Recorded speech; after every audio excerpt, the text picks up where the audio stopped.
देखिए, रोहतास के चर्चित टीओ बिमल कुमार हत्याकांड में अब सिर्फ एक हत्या की जांच नहीं चल रही है, बल्कि इसके साथ राजनीतिक आरोप, बयानों और सवालों का सिलसिला भी तेज हो चुका है।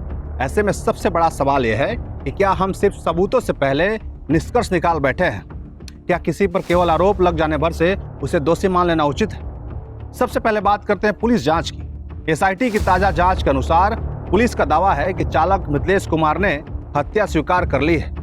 पुलिस ने उसकी निशानदेही पर लोहे की रॉड बरामद करने का भी दावा किया है। पोस्टमार्टम रिपोर्ट में गोली या धारदार हथियार के निशान नहीं मिले हैं। मेडिकल बोर्ड ने मौत का कारण भारी कुंद वस्तु से की गई बार बार वार, अंदरूनी गंभीर चोटें और दम घुटना बताया है। पुलिस के अनुसार हत्या के बाद आरोपी साक्ष्य मिटाने और घटना को दुर्घटना का रूप देने की कोशिश में उसने गाड़ी को आगे पीछे करके घायल अधिकारी के ऊपर चढ़ाने की कोशिश की, ताकि ऐसा लगे कि उनकी मौत सड़क हादसे से हुई है और लोग उसे दुर्घटना समझ बैठे।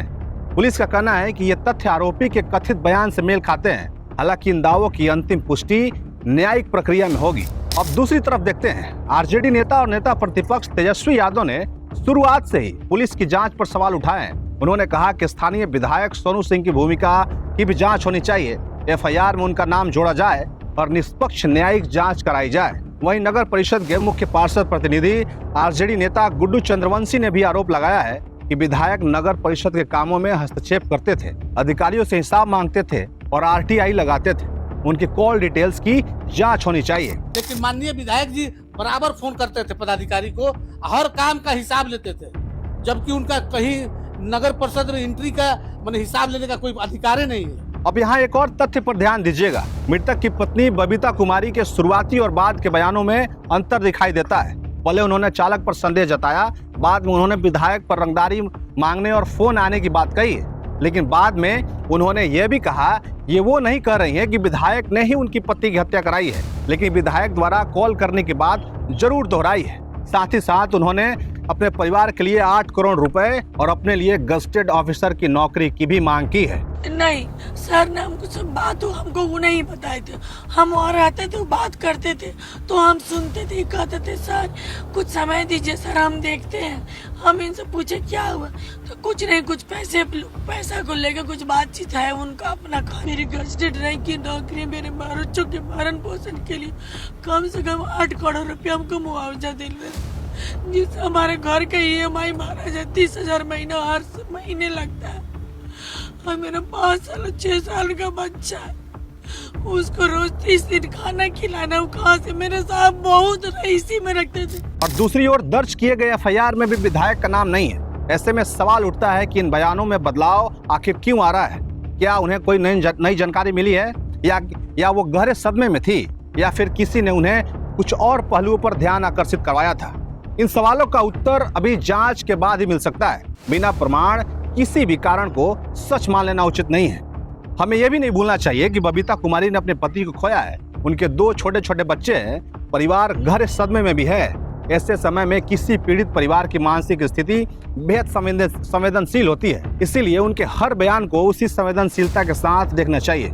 किसी राजनीतिक दल या व्यक्ति द्वारा इस दुखद घटना को अपने पक्ष में इस्तेमाल किया जा रहा है या नहीं किया जा रहा है, ये भी बिना किसी ठोस प्रमाण के नहीं कहा जा सकता है।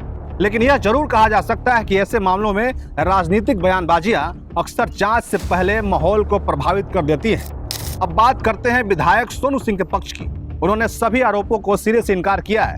उनका कहना है कि वह जनता के प्रतिनिधि हैं और जनप्रतिनिधि होने के नाते नगर परिषद के कार्यों, विकास योजनाओं और जनता की शिकायतों को लेकर अधिकारी से बात करना उनकी जिम्मेवारी का हिस्सा है। उन्होंने ये भी कहा है कि किसी स्तर की जांच के लिए वो सदैव तैयार है। उच्च स्तरीय जांच होनी चाहिए और उसका वो स्वागत करते हैं। यही एक कानूनी और प्रशासनिक सवाल भी उठता है कि क्या किसी विधायक का नगर परिषद के कामों के बारे में सवाल पूछना या जानकारी लेना गलत है? इसका सीधा उत्तर है नहीं। एक विधायक को अपने क्षेत्र के विकास कार्यों की जानकारी लेने, शिकायतों पर अधिकारियों से जवाब मांगने और योजनाओं की समीक्षा करने का अधिकार है। लेकिन यदि कोई जनप्रतिनिधि अपने अधिकारों की सीमा से आगे बढ़कर किसी अधिकारी पर अनुचित दबाव डालता है या प्रशासनिक निर्णयों में अवैध हस्तक्षेप करता है तो ये अलग विषय है और उसके लिए साक्ष्य भी जरूरी है। लेकिन सिर्फ ये कह देना कि विधायक अधिकारियों से सवाल पूछते हैं या आरटीआई लगवाते हैं तो ये अपने आप में किसी अपराध का प्रमाण नहीं माना जाता है।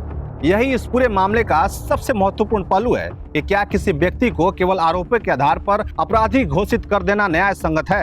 यदि भविष्य में जांच में आरोप सिद्ध नहीं होते हैं तो क्या उस व्यक्ति की प्रतिष्ठा की जो क्षति हुई है उसकी भरपाई हो पाएगी।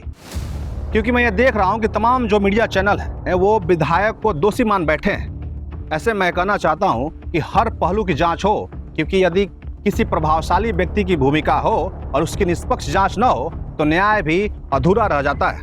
इसीलिए कानून का सिद्धांत साफ है, न तो किसी को बिना साक्ष्य के दोषी मानिए और न ही बिना जांच के पूरी तरह किसी को निर्दोष घोषित कीजिए। इस समय सबसे बड़ी जिम्मेवारी एसआईटी की है। उसे राजनीतिक दबाव, जन भावनाओं और मीडिया ट्रायल से ऊपर उठकर केवल तथ्यों, वैज्ञानिक साक्ष्यों, call details, CCTV, forensic report और अन्य प्रमाणों के आधार पर निष्कर्ष तक पहुंचना होगा, क्योंकि आखिरकार यह मामला केवल हत्या का नहीं है बल्कि न्याय व्यवस्था की विश्वसनीयता का भी है। इस मामले में न्याय तभी माना जाएगा जब हर आरोप की निष्पक्ष जांच होगी, हर पक्ष को सुना जाएगा और अंतिम फैसला अदालत में प्रस्तुत साक्ष्यों के आधार पर होगा। बाकी आप इस मामले में क्या सोचते हैं हमें जरूर बताइएगा। मेरा नाम सोनू प्रताप सिंह है, आप देख रहे हैं टॉप 24 पोस्ट। बहुत शुक्रिया।